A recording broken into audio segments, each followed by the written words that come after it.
Hello everyone, welcome to our YouTube channel keep it simple. आज के video में हम बात करेंगे जोमेटो और स्विगी की, जिनको कि कल यानी कि 31 दिसंबर को इनके highest ever single day orders मिले। तो इस वीडियो में हम इस टॉपिक को डिटेल में डिस्कस करेंगे और ये भी बात करेंगे कि ये कंपनीज कमाती कैसे हैं और क्या हमें इन कंपनीज में इन्वेस्ट करना चाहिए या नहीं। और आगे बढ़ने से पहले अगर आपने अभी तक चैनल को सब्सक्राइब नहीं किया तो प्लीज सब्सक्राइब करके हमें मोटिवेट कीजिए। तो जैसा कि आप सब लोग जानते हैं कि अभी भारत में ओमिक्रॉन जो कोविड वेरिएंट है उसका खतरा मंडरा रहा है। इसके चलते बहुत सारी स्टेट्स में रेस्ट्रिक्शन लगी हुई है, नाइट कर्फ्यूज लगे हुए हैं। इसकी वजह से लोग इस बार बाहर जाकर के न्यू ईयर को सेलिब्रेट नहीं कर पाए और उन्होंने घर पे ही पार्टी करी, और इसका फायदा हुआ जोमेटो और स्विगी को। इनके को फाउंडर्स ने कल मिनट बाय मिनट ट्वीट करके अपने फॉलोअर्स को अपडेट किया कि इनको हाईएस्ट एवर ऑर्डर्स मिले कल एक सिंगल डे में। जोमेटो की बात की जाए तो इनको 2.5 मिलियन ऑर्डर्स मिले, यानी कि 25 लाख ऑर्डर एक ही दिन में। इनके जो को फाउंडर है दीपिंदर गोयल ने ट्वीट करके कल फ्राइडे नाइट को बताया। और स्विगी को भी 2 मिलियन यानी कि 20 लाख से ज्यादा ऑर्डर मिले। और ये तो रही इनके फूड डिलीवरी की बात। इसके अलावा जो इनके ग्रोसरी प्लेटफॉर्म है, जो कि स्विगी का इंस्टामार्ट है और जोमेटो का ब्लिंकिट, जिसको कि पहले ग्रोफर्स के नाम से जाना जाता था, वहां पे भी इनको हजारों ऑर्डर्स मिले। तो कल इन कंपनीज के लिए चांदी लगी हुई थी। और अब अगर हम जोमेटो और स्विगी की सक्सेस को अगर नंबर्स में देखें, तो 2014 में जबकि स्विगी का जो प्लेटफॉर्म है 3 महीने पुराना था और इनका पहला न्यू ईयर आया था, तब इनको हर 3 मिनट में एक ऑर्डर मिलता था। और कल यानी कि 31 दिसंबर 2021 को स्विगी ने ऑन एन एवरेज 9,000 से ज्यादा ऑर्डर रिसीव किए पर मिनट। और वहीं जोमेटो की बात की जाए तो उन्होंने भी 8,000 से ज्यादा ऑर्डर रिसीव किए पर मिनट।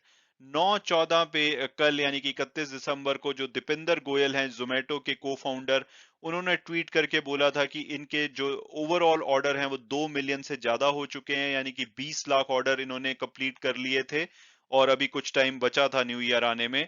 और ओवरऑल उन्होंने इस टाइम पे मेंशन किया था कि जो इनकी ओवरऑल सेल्स है वो 91 करोड़ की हुई है।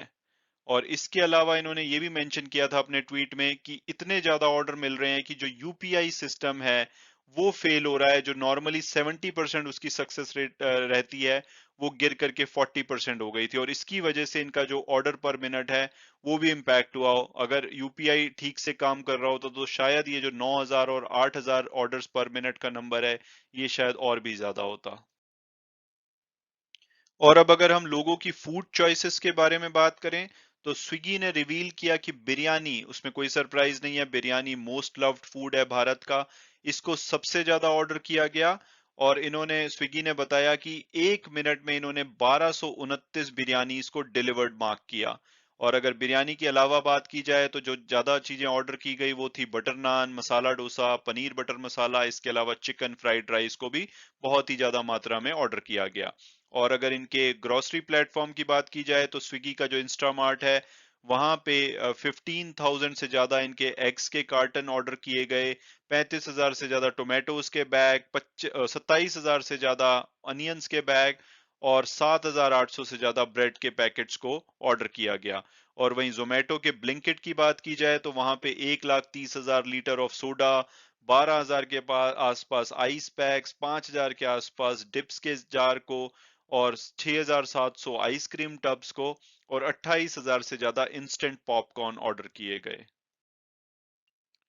और अब अगर बात की जाए कि भाई ये कंपनीज अर्न कैसे करती हैं, तो अभी स्विगी तो स्टॉक एक्सचेंज पे लिस्टेड नहीं है, लेकिन अगर जोमेटो की बात की जाए तो इनके पास बहुत सारी अपॉर्चुनिटीज होती है अर्न करने की। जैसे कि पहला होता है फूड डिलीवरी से, यानी कि जो भी रेस्टोरेंट पार्टनर होते हैं जिनको कि इनकी ऐप के थ्रू ऑर्डर किया जाता है तो उनसे एक कमीशन लेते हैं।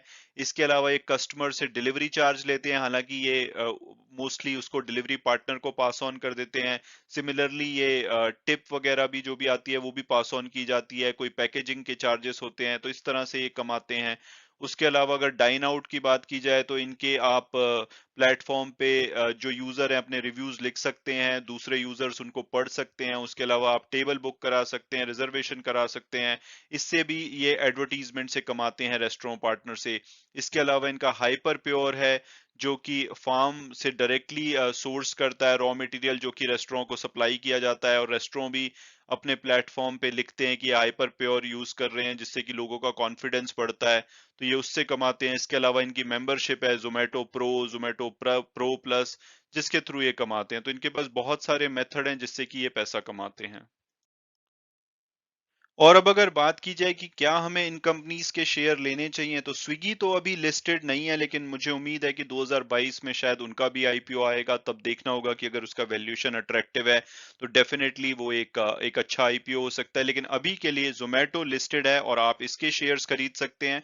तो सबसे पहले अगर पास्ट परफॉर्मेंस देखें, तो इन्होंने पिछले एक महीने में 9% की नेगेटिव रिटर्न दिया है। हालांकि इसकी लिस्टिंग बहुत ही अच्छी हुई थी, इसी साल ये लिस्ट हुआ था, लेकिन पिछले एक महीने में इनकी परफॉर्मेंस थोड़ी खराब रही है। हालांकि पिछले एक वीक में इनका शेयर 4.5% से ज्यादा बढ़ा है, और हो सकता है जिस तरह की इनको सेल्स मिली है तो शायद मंडे को इनको पॉजिटिव रिस्पॉन्स मिले।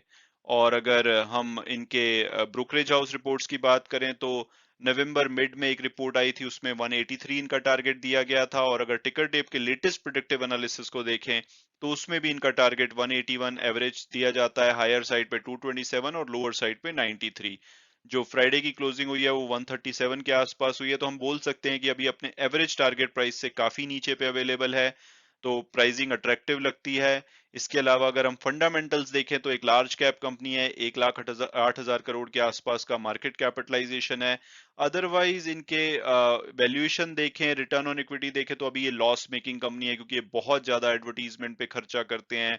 इसके अलावा ये काफी सारे डिस्काउंट ऑफर करते हैं, तो न्यू एज बिजनेस है जिसमें कि इनके फ्यूचर पोटेंशियल पे ही आप खरीद सकते हैं। अगर आप फंडामेंटल के बेसिस पे जाएंगे तो इन कंपनी से डेफिनेटली दूर रहना चाहिए, लेकिन फ्यूचर पोटेंशियल, और आप देख सकते हैं जिस तरह से रिस्पॉन्स इनको न्यू ईयर ईव पे मिला है, और आने वाले टाइम में जैसा कि लोग बोलते हैं कि data is the new fuel या न्यू पेट्रोल, तो आने वाले टाइम में डेटा की बहुत ज्यादा वैल्यू होने वाली है। आप सोच के देखिए, अगर आप कोई भी रेस्टोरेंट खोलना चाहते हैं, तो जोमेटो या स्विगी जो आपको डेटा प्रोवाइड कर सकते हैं कि लोगों की फूड चॉइसेस क्या हैं, किस टाइप का फूड लोग पसंद करते हैं, किस टाइम पे क्या ऑर्डर करते हैं, तो उससे आप अपने डिसीजन को बेटर ले सकते हैं।